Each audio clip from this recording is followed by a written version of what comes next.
Oi, gente querida, tudo bem com vocês? Hoje eu quero trazer uma mensagem poderosa. Eu vou contar para vocês uma história para ilustrar a mensagem que eu vou pregar, que para mim é a melhor ilustração que eu já vi na minha vida a respeito da cruz. O tema da mensagem de hoje é 4 verdades expostas na cruz.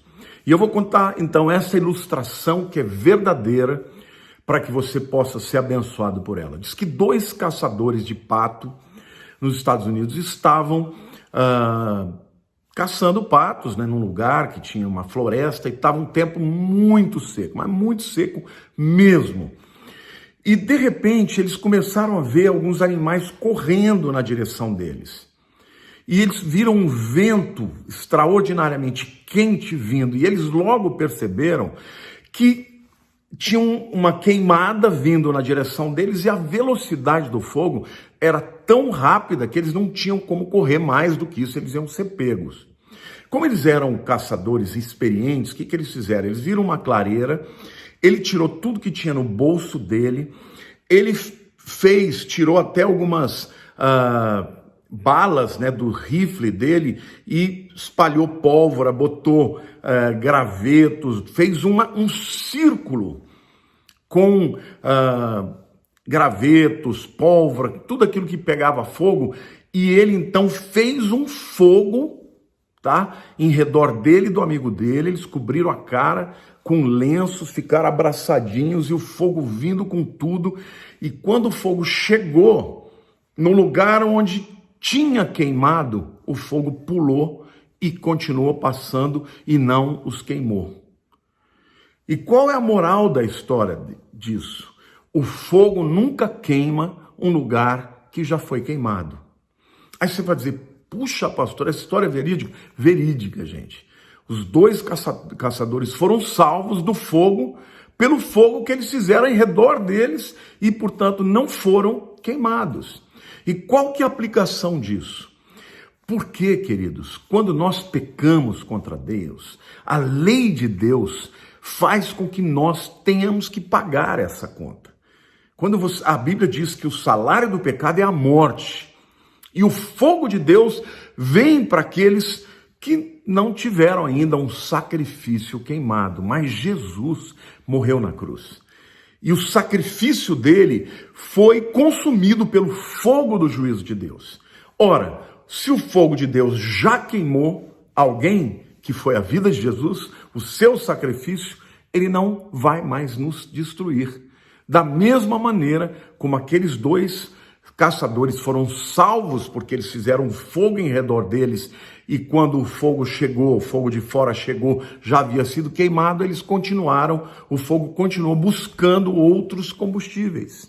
Não é maravilhoso isso, gente? O sangue de Jesus faz isso por nós. Mas eu quero falar, então, das 4 verdades que a cruz de Cristo expõe para toda a humanidade. A primeira verdade, a cruz de Cristo expõe a maldade e o pecado dos homens. Eu quero ler para vocês lá em Atos, capítulo 4, versículos 27 e 28, que diz assim: porque verdadeiramente se ajuntaram nesta cidade contra o teu santo servo Jesus, ao qual ungiste Herodes e Pôncio Pilatos, com gentios e a gente de Israel, para fazerem tudo o que a tua mão e o teu propósito predeterminaram. Aqui a Bíblia está dizendo que naquele dia que Jesus estava sendo crucificado, ele estava sendo crucificado por causa de Herodes e Pilatos, falam de 2 homens importantes, que podiam livrá-lo da morte, mas não quiseram livrar, mas também com a presença de gentios, ou seja, tinha um monte de gente de outras nações que não eram religiosos e tampouco judeus, mas também os judeus. Ou seja, quem matou Jesus foram os pecados dos seres humanos. Aqui engloba todo mundo, eu, você e toda a humanidade, não importa qual a raça, não importa qual a posição social, todos nós somos responsáveis pela morte de Jesus. Então a cruz, ela revelou a maldade daquelas pessoas. Por quê? Porque ele era inocente e quem tinha poder para inocentá-lo não fez. Né? Tanto Herodes quanto Pilatos não encontraram em Jesus nenhum motivo para condená-lo. Pilatos mesmo falou, não vejo mal nenhum nele. Mas tendo poder para libertá-lo, entregou na mão dos judeus. Vemos ali os religiosos, mas vemos ali também os gentios. Então todos estes não só foram os responsáveis pela morte de Jesus, mas estavam ali presentes, muitos deles ali presentes, rindo, né? Zombando, você não é o filho de Deus, você não é o rei dos judeus, desce daí, te salve a nós mesmos, como disse o ladrão da cruz, né? Então a verdade é que a cruz expõe a maldade e os pecados de toda a humanidade. A segunda coisa que a cruz expõe e revela é a maior de todas as demonstrações do amor de Deus. 1 João, capítulo 3, versículo 16, diz assim: nisto conhecemos o amor, nisto conhecemos o amor, que Cristo deu a vida por nós e devemos dar a nossa vida pelos irmãos. Ou seja, João está dizendo, olha, vocês querem conhecer o amor de verdade? Você conhece o amor de verdade nisto. Jesus, o próprio Deus, se tornou homem, carne, foi santo a vida inteira, nunca pecou e assumiu voluntariamente a morte de cruz para nos libertar. Amor é isso, amor não é só boca, não é só palavra, amor é ação, é atitude, amor é trocar de lugar, é você dar a vida por quem não merece. Nisto nós conhecemos o amor de Cristo. Portanto, nós devemos amar os nossos semelhantes também. Então, se na cruz nós tivemos uma demonstração mais cabal, mais absoluta, a hipérbole, né, gente, da pecaminosidade, né, da decadência, da maldade do ser humano, na cruz nós também temos revelado a maior manifestação do amor de Deus por toda a humanidade. Glória a Deus, não é lindo isso? Na cruz nós também temos a maior demonstração da derrota de Satanás. Você sabia que ele já está derrotado? Os dias dele estão contados, meu querido. Ele ainda está com poder, ainda está fazendo, mas a derrota dele já foi conquistada na cruz. Aliás, antes da cruz, Jesus já venceu o diabo ali no Getsêmani, quando ele falou, Pai, não seja feita a minha vontade, mas a tua vontade. E quando ele morreu, ele perdoou os pecados daqueles que iriam crer. Então ele tomou do diabo aqueles que ele estava impondo à morte, né? Ele desceu no inferno e tomou as chaves do diabo e levou cativo o cativeiro, levou os que morreram esperando pelo Messias para Deus. Ou seja, o diabo já foi derrotado, meu querido. E eu quero declarar na tua vida que a derrota dele já foi estabelecida lá na cruz. E Hebreus 12, 14 diz assim: visto, pois, que os filhos têm participação comum de carne e sangue, destes também ele igualmente participou, para que por sua morte destruísse aquele que tem o poder da morte, a saber, o diabo. As pessoas dizem assim, para tudo na vida tem jeito, menos para a morte. Tem jeito para a morte sim, e o jeito é Jesus. E ele não só venceu a morte, como venceu aquele que tem poder para matar, que é o diabo. A Bíblia diz, para isto se manifestou o Filho de Deus, para destruir as obras do diabo. Não é lindo isso, irmãos? Então, na cruz, ainda que Satanás imaginasse que ele estava tendo a vitória, na verdade era a derrota dele. Eu sempre gosto de imaginar que no dia que Jesus morreu, Satanás estava lá no inferno, celebrando, fazendo uma churrascada, né? Regada por muita bebida alcoólica, e de repente ele começa a ver ao longe, chegando uma luzinha, fala, mas aqui não é lugar de luz, e aquela luz vai crescendo, crescendo, e de repente que ele percebe que é o Filho de Deus, que está chegando ali, poderoso, para arrancar das mãos dele todos aqueles que estavam no cativeiro e levar para a presença de Deus no paraíso.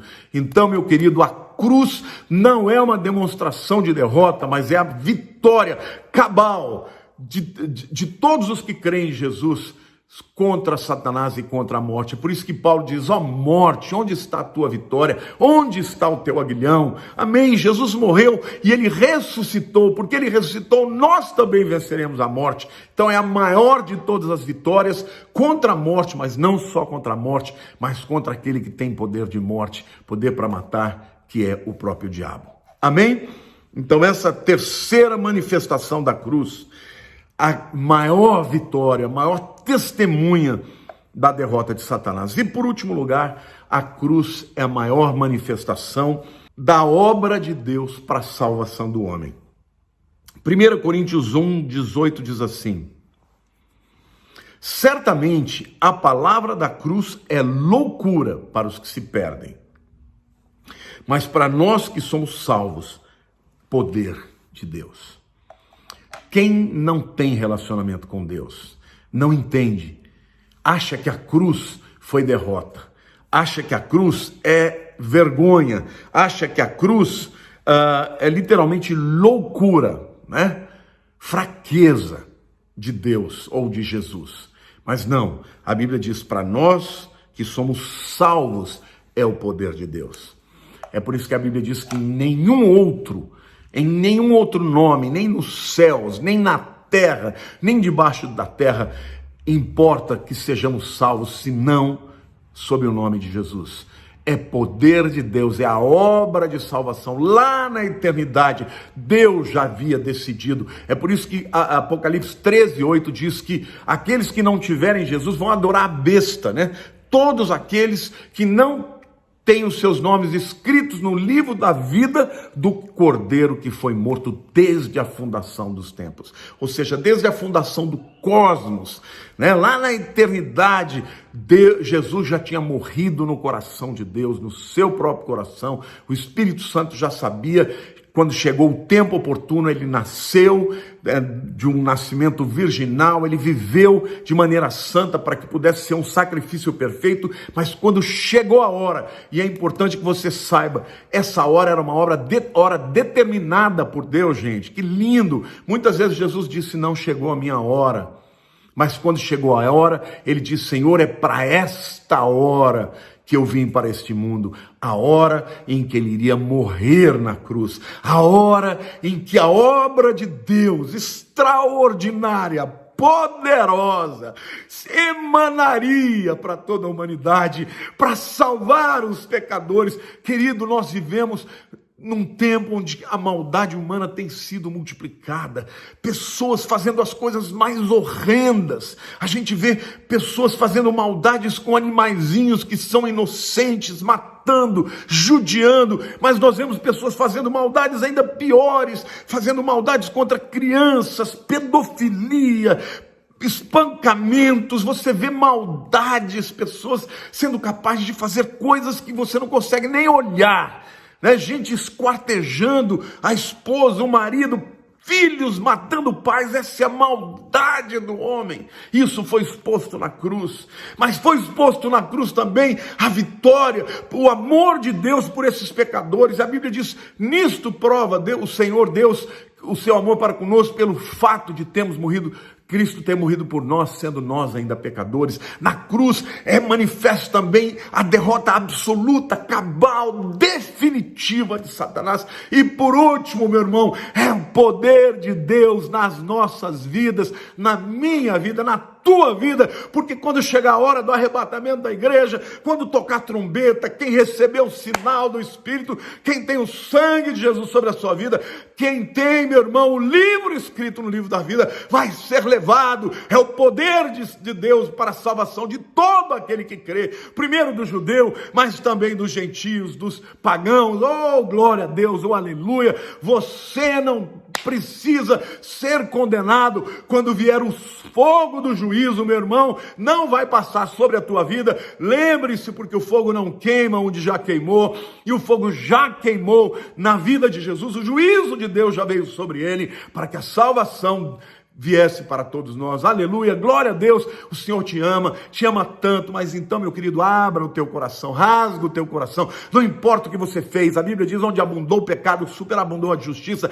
Não importa o que você fez, o sacrifício de Jesus é muito mais poderoso do que os seus pecados. Ele é a provisão de Deus. Quando Abraão ia entregar o seu filho Isaque, e apareceu lá um cordeiro preso no arbusto. Quando Isaque pergunta: onde está o cordeiro? Ele diz: Jeová Jiré. E o Senhor proveu, e proveu através do seu filho Jesus. Então dá um glória a Deus aí, meu querido.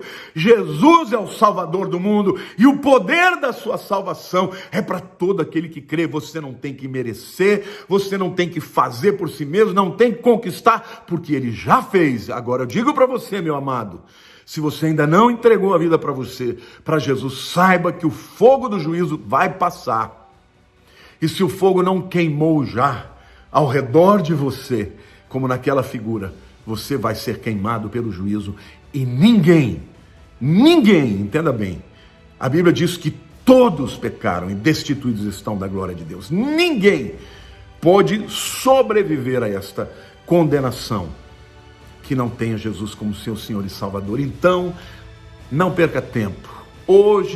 Today is the proper time for you to surrender your life to Jesus. Hoje é o dia certo de você se render a Jesus. Amém?